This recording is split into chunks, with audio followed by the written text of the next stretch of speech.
Okay, this video is called Which Doctors Have the Highest IQs? Now, if you speak to the general public, they'll go, oh, well, it's probably a brain surgeon. No, not at all. Brain surgeons have the biggest egos, but they don't have the highest IQs. I mean, brain surgeons, how intelligent is a person who has to routinely go in on weekends for trauma cases at night? Okay, it's not smart. They work very long hours. I know lots of neurosurgeons, and I'm always very nice to them because I feel sorry for them. Okay, they have a rough life. All right, number two, what are the medical fields? There's three main categories of medical fields. There's internal medicine-based and the subspecialties, fellowship-trained, surgery-based fields, and the NPCs, no patient care fields. So most fields have a personality, like pediatricians are usually short. That way they're comfortable with the patients who are about the same size as them. Orthopedic surgeons are usually tall, often kind of big, former athletes. They like carpentry, but they're not that smart in general. I mean, you could sum up orthopedics in like one sentence. Bone broke, must fix, okay? It's not very intellectual.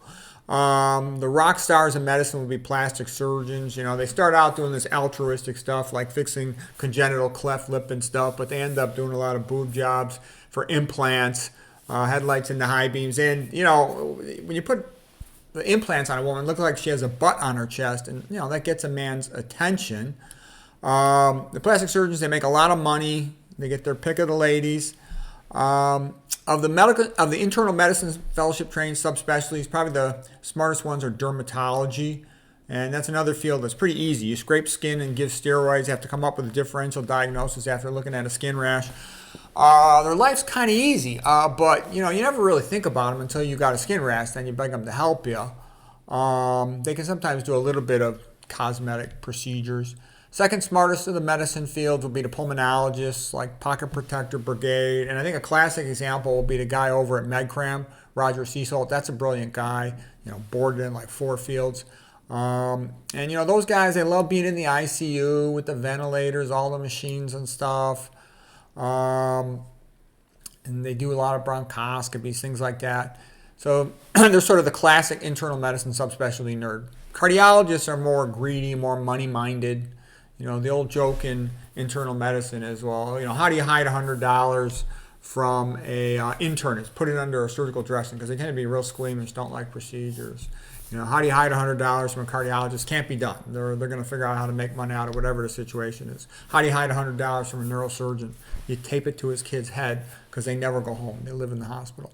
Okay, of the surgical fields, the smartest doctors are ophthalmology and ENT. Ophtho is relatively easygoing, their personality. They have good hours, they make good money, and it's very difficult to get into. Only the AOAs get into ophtho. AOA means top 10% of the medical school class of students.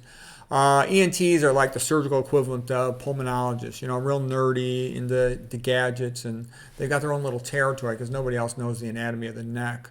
NPCs tend to attract doctors who don't speak English well, who don't really like to talk much, or are not very social. Of the NPCs, I think in general radiologists are usually the smartest, but there's a lot of exceptions.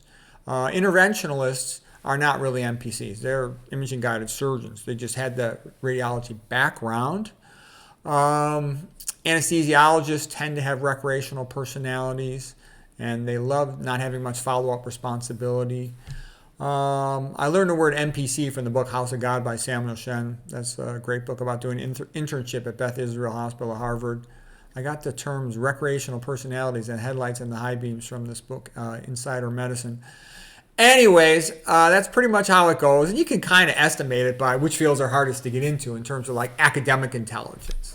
And then each one has its own personality, of course. And surgeons take themselves seriously because they have to take themselves seriously. If you're going to be operating on people, you have to be kind of serious. But definitely ortho is a lot more fun. I did a surgical internship. On ortho, we're all laughing, joking, having fun. On gen surg, you got all these really sick people in the ICU, so you really can't joke around too much. Anyways, I hope you found that interesting or helpful.